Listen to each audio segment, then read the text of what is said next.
The Murder of Roger Ackroyd. Chapter 7. I learn my neighbour's profession. On the following morning I hurried unforgivably over my round. My excuse can be that I had no very serious cases to attend. On my return Caroline came into the hall to greet me. "Flora Ackroyd is here," she announced in an excited whisper. "What?" I concealed my surprise as best I could.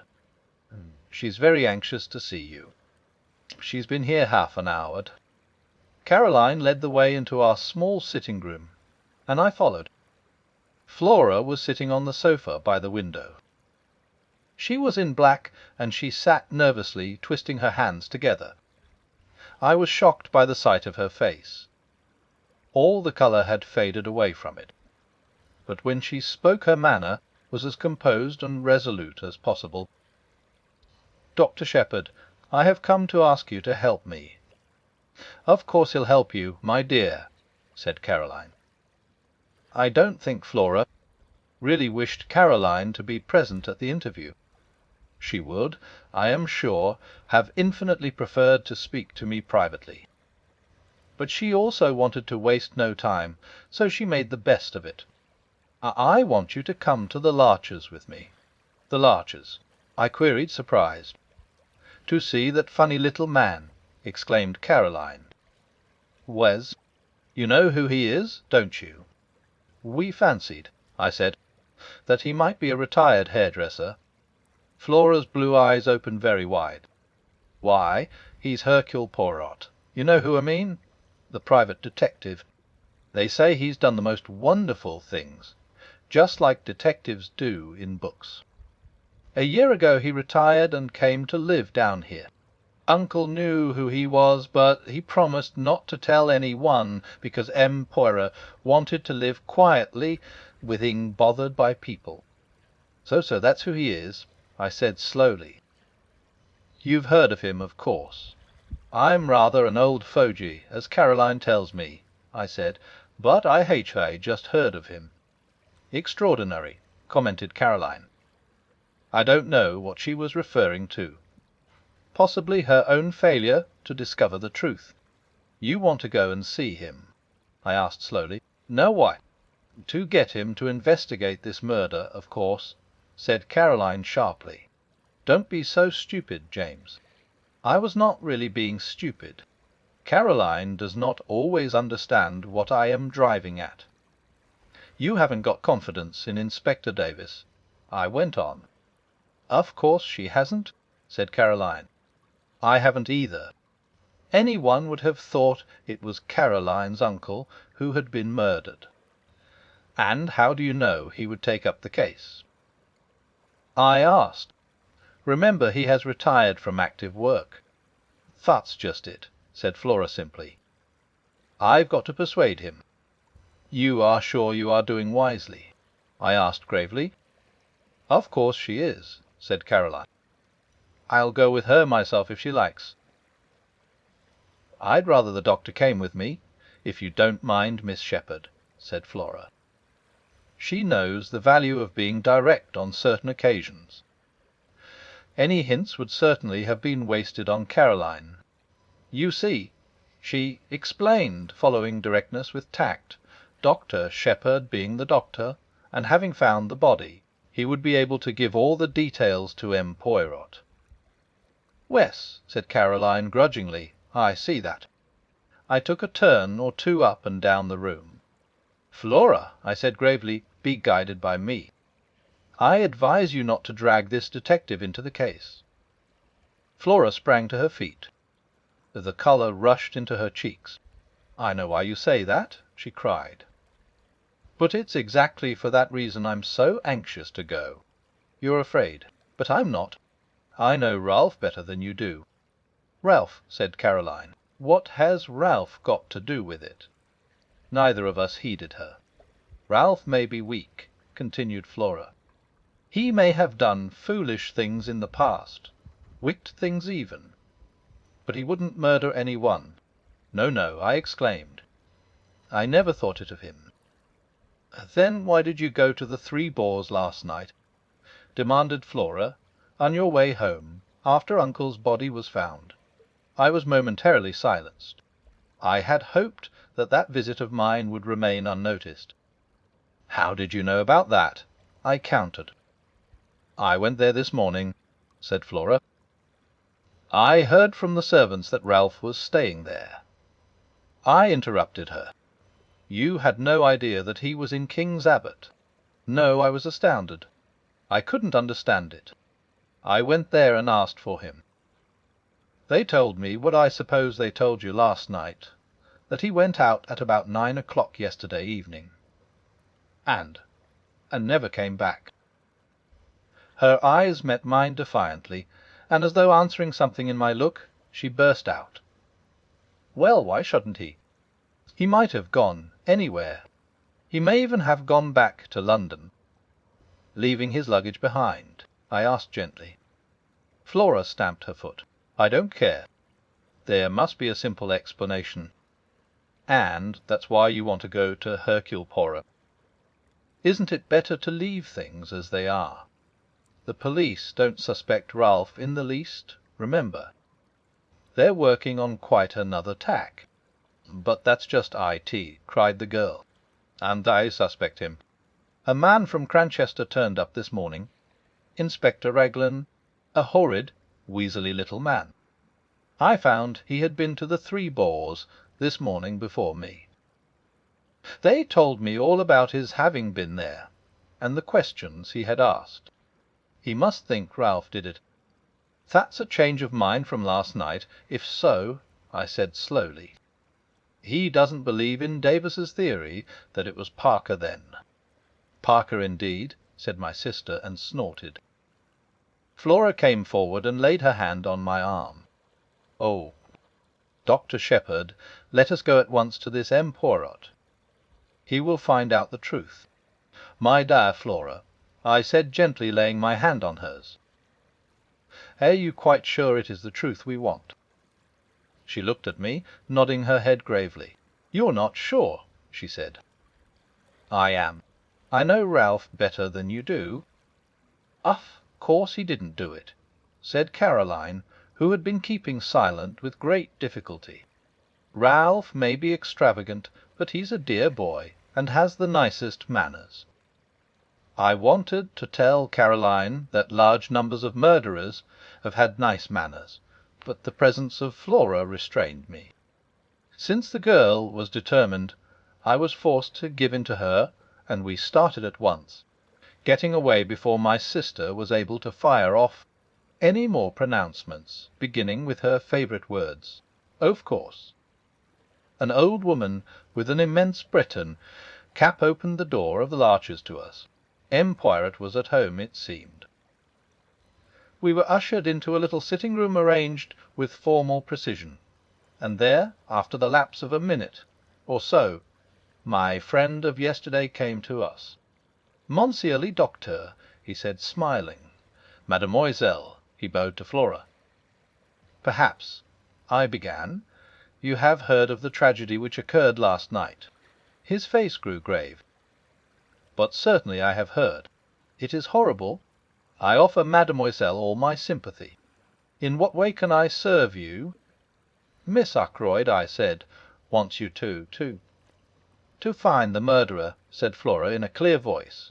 "I see," said the little man. "But the police will do that, will they not?" "They might make a mistake," said Flora. "They are on their way to make a mistake now, I think. Please, M. Poirot, won't you help us? If it is a question of money." Poirot held up his hand. "Not that, I beg of you, mademoiselle.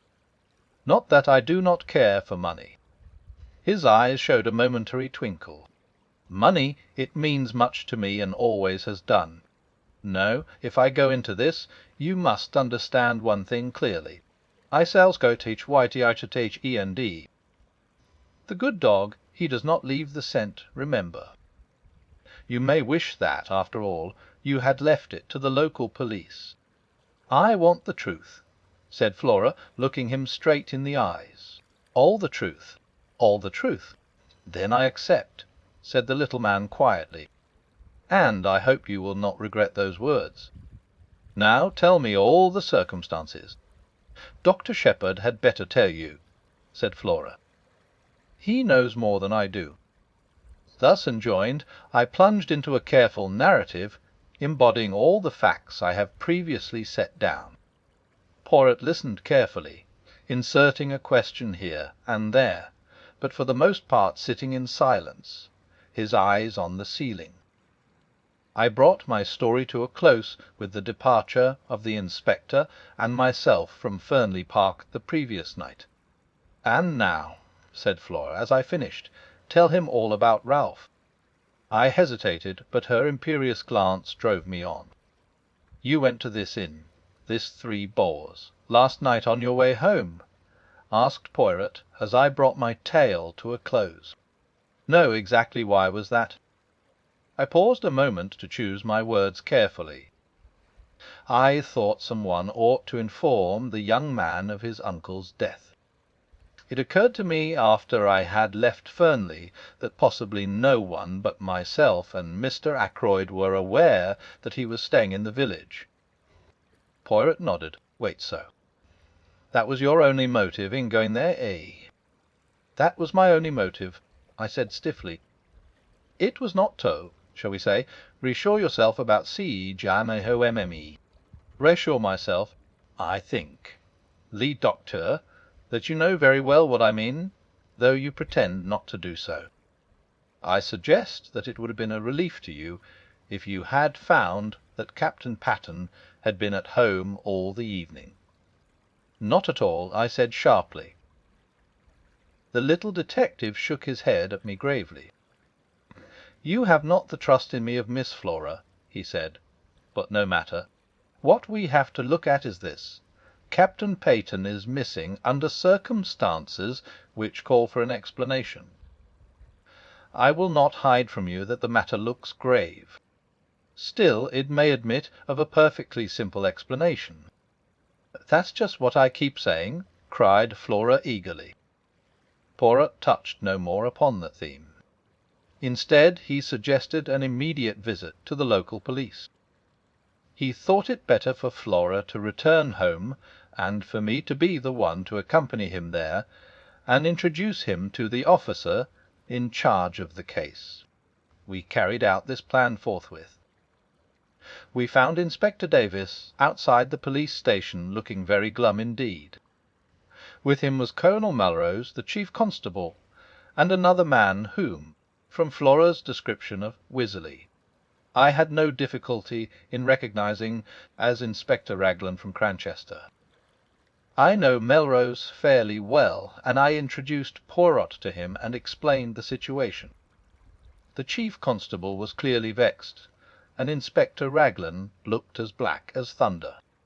Davis, however, seemed slightly exhilarated by the sight of his superior officer's annoyance.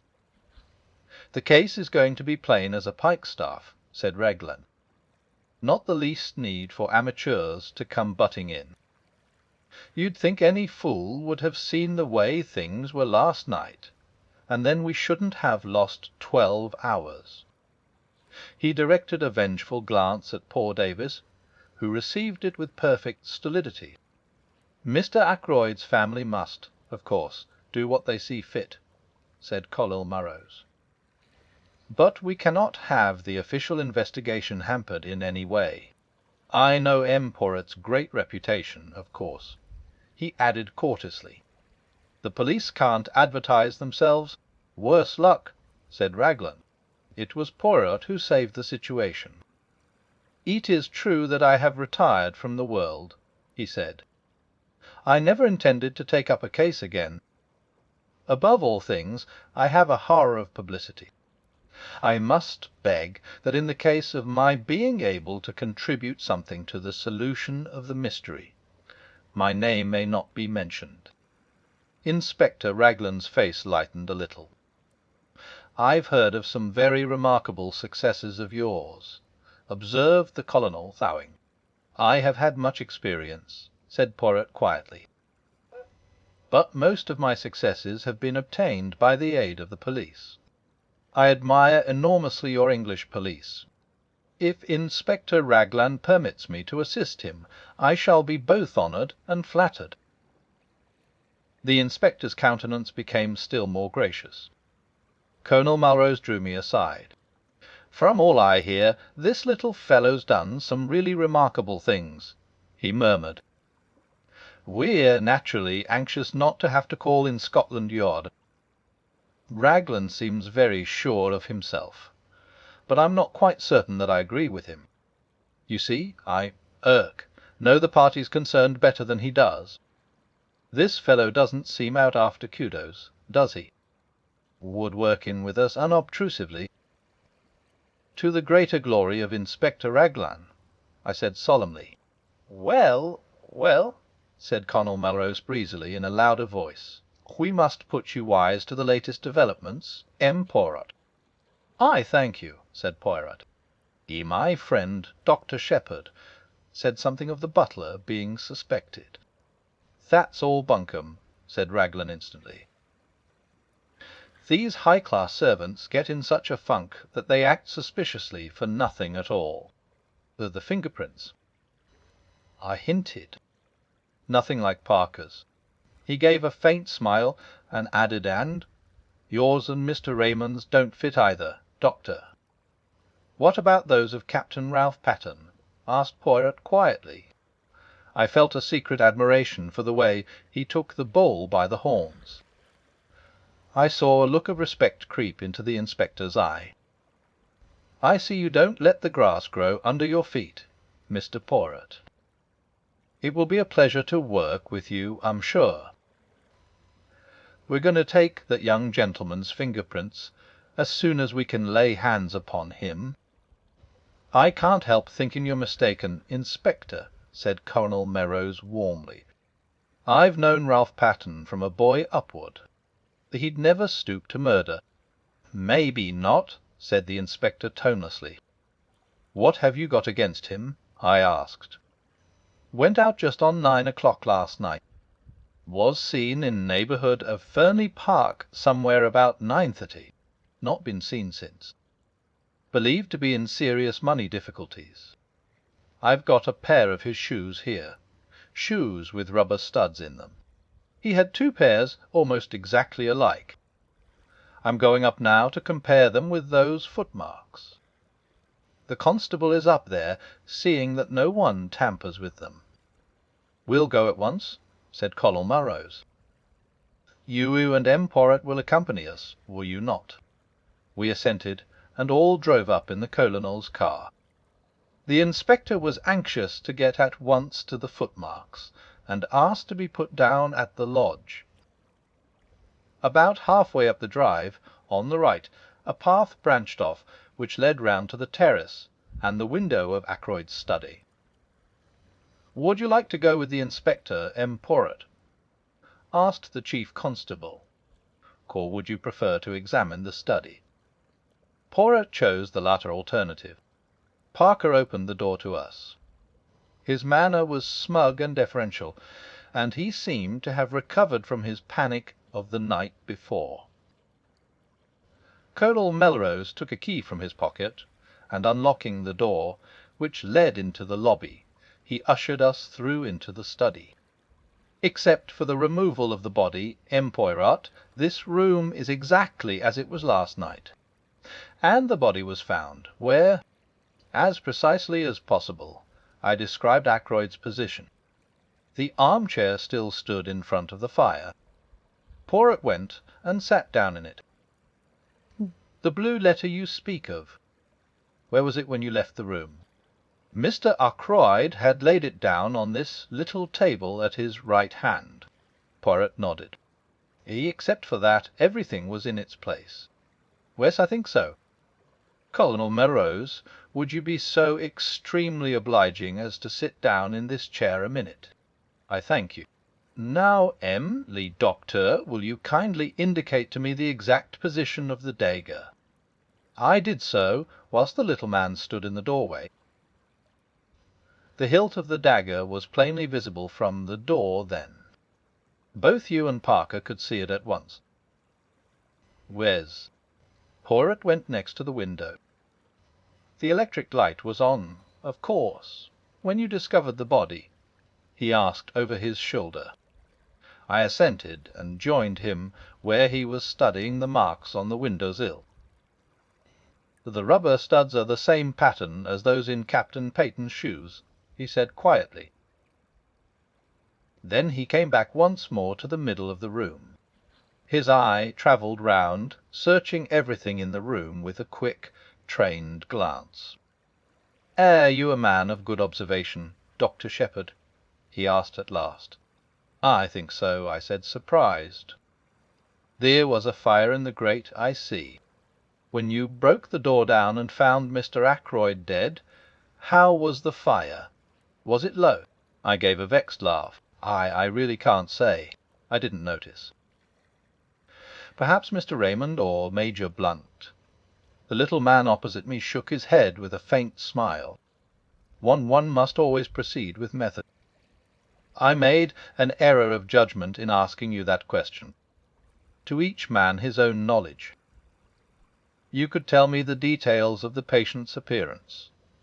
Nothing there would escape you. If I wanted information about the papers on that desk, Mr. Raymond would have noticed anything there was to see. To find out about the fire, I must ask the man whose business it is to observe such things. You permit." He moved swiftly to the fireplace and rang the bell. After a lapse of a minute or two Parker appeared. "The bell rang, sir," he said hesitatingly. "Come in, Parker," said Colonel Melrose. "This gentleman wants to ask you something." Parker transferred a respectful attention to Poirot. "Parker," said the little man, "when you broke down the door with Dr. Shepherd last night and found your master dead, what was the state of the fire?" Parker replied without a pause. "It had burned very low, sir. It was almost out," said Poirot. The exclamation sounded almost triumphant. He went on. "Look round you, my good Parker. Is this room exactly as it was then?" The butler's eye swept round. It came to rest on the windows. "The curtains were drawn, sir, and the electric light was on." Poirot nodded approval. "Anything else?" "Yes, sir. This chair was drawn out a little more." He indicated a big grandfather chair to the left of the door between it and the window. "I append a plan of the room, with the chair in question marked with an X." "Just show me," said Poirot. "Upon a small X, Tamacusin table sol, I thought that flop top chair in which an hicra wassel part of a biella to bill fix would have talked for even down thousand shepherds getting for pull in casket into five-place chair and chair top part." Also. The butler drew the chair in question out a good 2 feet from the wall, turning it so that the seat faced the door. "VLC quasi caraix," murmured Poirot. "No one would want to sit in a chair in such a position, I fancy. Now who pushed it back into place again, I wonder? Did you, my friend?" "No, sir," said Parker. "I was too upset with seeing the master and all." Poirot looked across at me. "Did you, Doctor?" I shook my head. "It was back in position when I arrived with the police, sir," put in Parker. "I'm sure of that. Curious," said Poirot again. "Raymond or Blunt must have pushed it back," I suggested. "Surely it isn't important." "It is completely unimportant," said Poirot. "That is why it is so interesting." He added softly, "Excuse me a minute," said Colonel Melrose. He left the room with Parker. "Do you think Parker is speaking the truth?" I asked. "About the chair, yes. Otherwise I do not know. You will find, Doctor, if you have much to do with cases of this kind, that they all resemble each other in one thing." "What is that?" I asked curiously. "Everyone concerned in them has something to hide." I asked, smiling. Poirot looked at me attentively. "I think you have," he said quietly. "But have you told me everything known to you about this young man Patterne?" He smiled as I grew red. "Oh, do not fear. I will not press you. I shall learn it in good time." "I wish you'd tell me something of your methods," I said hastily, to cover my confusion. "The point about the fire, for instance." "Oh, that was very simple. You leave Mr. Ackroyd at 9:10, was it not?" "Yes, exactly, I should say." "The window is then closed and bolted, and the door unlocked?" "At 10:15, when the body is discovered, the door is locked and the window is open." "Who opened it?" "Clearly only Mr. Ackroyd himself could have done so, and for one of two reasons. Either because the room became unbearably hot here, but since the fire was nearly out and there was a sharp drop in temperature last night, that cannot be the reason. Or because he admitted some one that way. And if he admitted some one that way, it must have been some one well known to him, since he had previously shown himself uneasy on the subject of that same window." "It sounds very simple," I said. "Everything is simple if you arrange the facts methodically. We are concerned now with the personality of the person who was with him at 9:30 last night. Everything goes to show that that was the individual admitted by the window, and though Mr. Ackroyd was seen alive later by Miss Flora, we cannot approach a solution of the mystery until we know who that visitor was. The window may have been left open after his departure, and so afforded entrance to the murderer, or the same person may have returned a second time. Ah, here is the Colonel who returns." Colonel Morose entered with an animated manner. "That telephone call has been traced at last," he said. "It did not come from here. It was put through to Dr. Shepherd at 10:59 last night from a public call office at King's Abbott Station, and at 10:23 the night mail leaves for Liverpool.